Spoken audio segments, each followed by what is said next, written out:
မင်္ဂလာပါခင်ဗျာ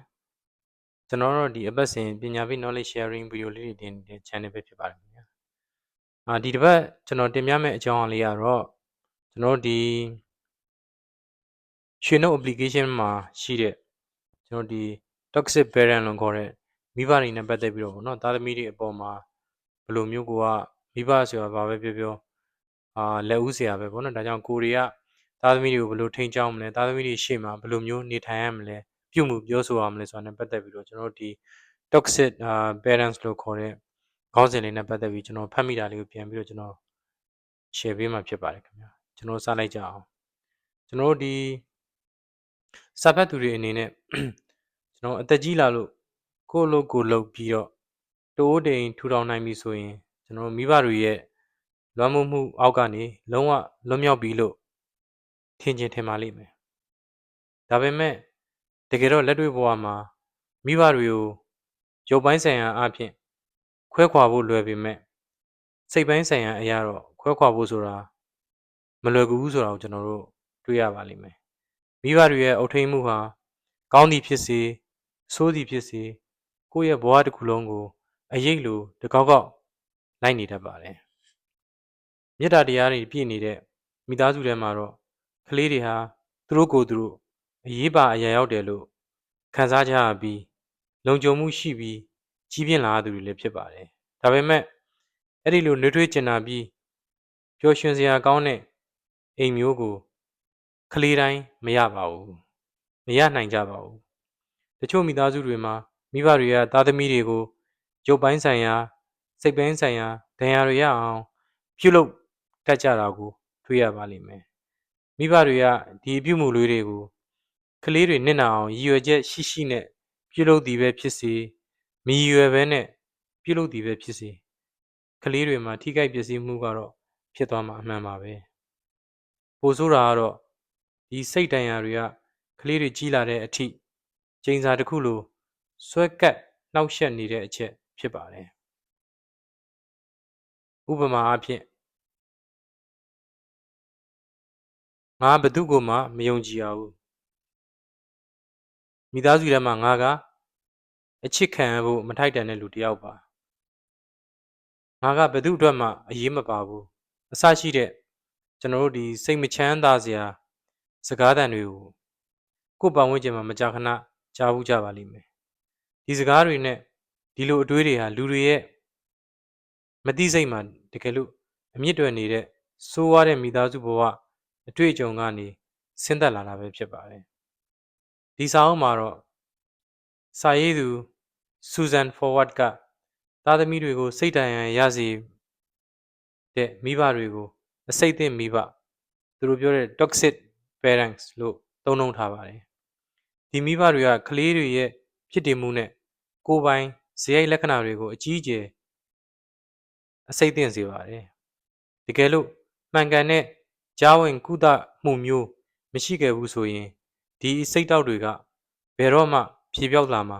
မဟုတ်ပါဘူးကိုမိဘတွေဟာအစိတ်သင့်မိဘတွေလားအစိတ်သင့်မိဘတွေရဲ့အရေးမဲတွေကနေအပြည့်ပိုင်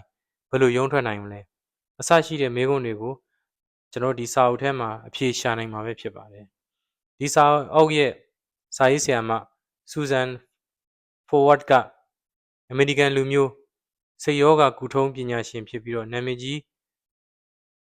စာရေးဆရာနဲ့ပြောဟောသူတယောက်လည်းဖြစ်ပါတယ်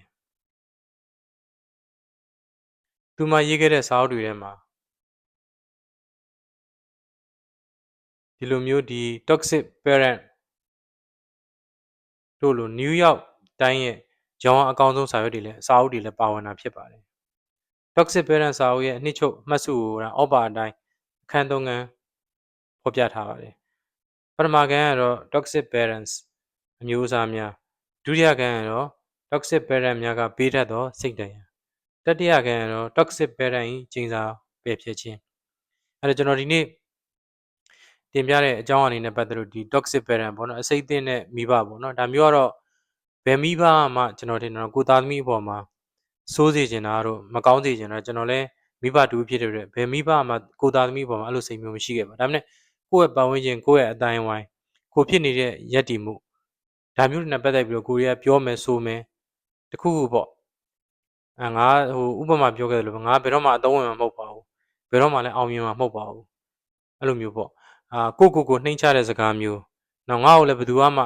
လက်ခံမှာမဟုတ်ဘူးဒီမိသားစုထဲမှာငါအနှိမ်ခံဆုံးဥပမာပေါ့ဒီလိုမျိုးလေးတွေကိုက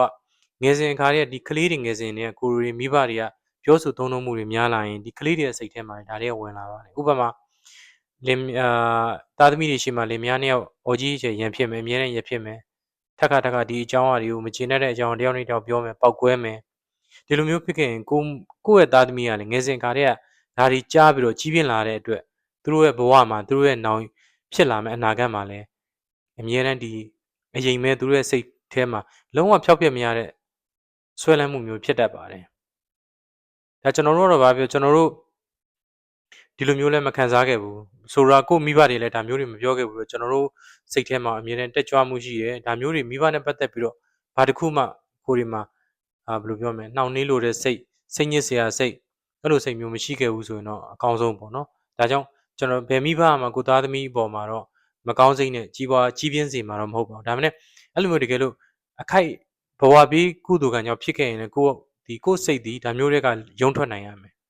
ဒီလိုယုံထွက်နိုင်ဖို့အတွက်ဘယ်လိုကြိုးစားမလဲဆိုတော့ဒီစာအုပ်မှာပြည့်စုံမှုလေးဖော်ပြထားတာကိုတွေ့ရပါတယ်။ဒါကြောင့်ဒီနေ့ကျွန်တော်ဒါလေးကိုအနှစ်ချုပ်ပြန်ပြောခြင်းဖြစ်ပါတယ်။မိဘနဲ့သားသမီးကိုမိသားစုမှာအကောင်းဆုံးကတော့ positive thinking ပေါ့နော်။တယောက်နဲ့တယောက်စကားပြောရင်လည်းကောင်းမွန်ပြောမယ်ပျော်ရွှင်တဲ့အိမ်တော်ကြီးကိုဖန်တီးရင်ကိုသားသမီးရတယ်သူ့ရဲ့အနာဂတ်ကလည်းအမြဲတမ်းပျော်ရွှင်နေမှာဖြစ်ပါတယ်။ Okay ဒီနေ့ကျွန်တော်ဗီဒီယိုလေးကတော့ဒီလောက်ပါပဲ။ကျွန်တော်ဒီစာအုပ်ကလေးနဲ့ပတ်သက်ပြီးတော့ဗောနော်ဒီကျွန်တော်ရှင်တို့ application ထဲမှာလည်းရှာဖွေပြီးတော့ဖတ်ရှုလေ့လာလို့လည်းရပါတယ်ခင်ဗျာ